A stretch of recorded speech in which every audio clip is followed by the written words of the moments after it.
All right, everyone. Hey, this is our last week together. What we're going to do today is I'm actually going to teach you how to develop a spiritual training plan. And what a spiritual training plan is it's going to take many different disciplines, and you're actually going to write out a plan in which you can grow in your faith. In theology and the academic world, this is called a rule of life. It is an ancient practice that our Christian ancestors used to do before us. So today you are going to learn how to do that.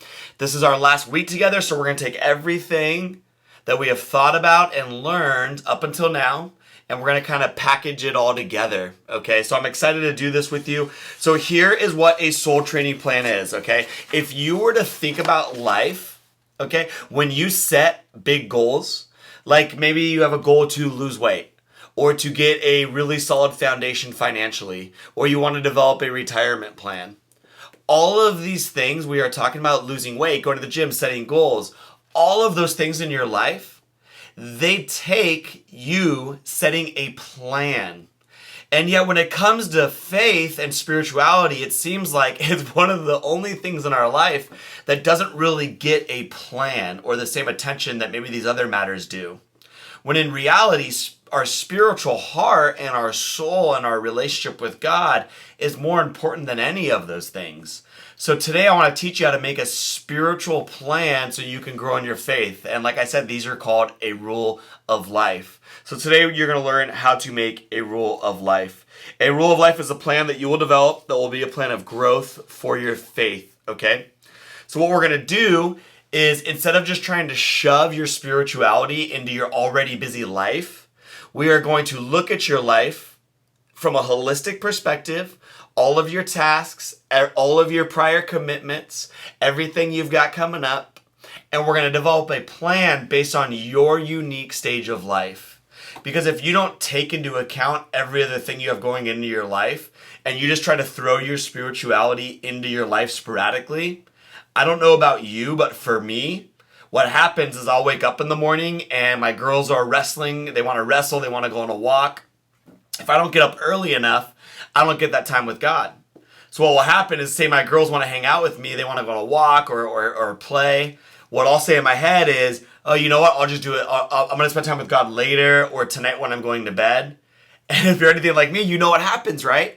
I wait, I procrastinate, and that time with God, the thing I need the most in my life, I never get to it. So I have learned that I need to develop a spiritual formation plan, okay? Because if you just try to grow in your faith and you really want to work that spiritual muscle, you really do need to have a plan for it. So what we're going to do, and I kind of want to lay some groundwork before we hop in, is I want to give you 2 points before we get to the actual time and process where you learn how to make a plan. And the first point is this: you can do this, okay? Lots of people, and I do it as well, we make excuses. We say, if only I was in a different season of life, I would have more time for spirituality. I would have more time for God. If I just didn't have kids, I would have more time for my faith. Or if I had kids, I would be able to see God working through them, and I would have this newfound love that maybe I didn't have before. We all have made that excuse before. If I was just in a different season of life, I would have more time for God. And that is a lie. Don't believe that lie. You can do this. So what we're going to do in your plan is we're going to take into account your unique season of life. So if you're a stay-at-home mom and you've got 3 kids all the time, and we're all stay-at-home parents right now. Right now, we're in the end of April, quarantine, COVID-19 style. So if we have our kids running around, we need to take into account that, hey, at 2 p.m., I'm not going to be able to stop and just pray. During dinner time, I'm not going to be able to stop and just read my Bible. So we are going to take into account your unique stage of life. You can do this. You can develop a spiritually formative plan around your life. You can develop a rule of life, and you can do it based on the season that you are in. Okay, number 2, we're going to be flexible, okay? We're going to be committed to our plans, but we're going to be flexible. We're not going to get legalistic with it. There's going to be moments where we wake up in the morning and we had to maybe get to our kids and we did not get to practice whatever we wanted to practice. Or you're not going to get to pray in the morning because you had a friend that needed you at the hospital. We are all in different seasons of life, so we're going to show ourselves some grace, God is going to show us grace in this. We're not going to get legalistic with it, but we are going to be committed. So we are going to be committed, but we're going to be flexible. Okay, so let me walk you through different ways you can, the ways you can really develop these practices. Okay, I'm going to give you 3 categories of different spiritual disciplines. And then what I want you to do is I'm going to show you some examples of other people's rule of life. Their Regula is it's called as well, their spiritual growth plan. And then what I want you to do is to develop your own. Okay, so the first thing you do is you're going to select 5 to 10 different spiritual disciplines that you want to try, okay? And those can come from 3 different categories. The first category, it's on the screen for you right now. This is the God category.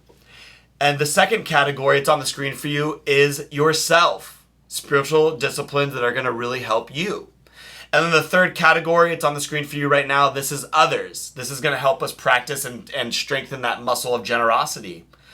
So what you're going to do is you're going to select some different disciplines from different categories. So let's say you want to grow in your faith with God more. You want to really enrich those moments and those times you have with your Heavenly Father. Well, you're going to look at these disciplines and you can select maybe 1 or 2 from here. What's cool about this is you're not limited to just these. You can think, as you're reading and studying this as well, you can think of others, you can throw in other disciplines, but these are just some examples and some things to think through. Number 2, if you want to enrich yourself or you want to take care of your soul or your heart, you're going to look at the self category. You could pick a couple out of here. And then obviously the last category is others. So these are going to be disciplines to help strengthen your muscle of service and generosity. So what you do is you select 5 to 10 different disciplines, and then you write them out just like goals. So you're going to end up having little bullet points. Let me show you an example of someone else's. Check this out. You see, so this person right here, we are going to look at Jennifer's plan. You're going to see this figure 9.1.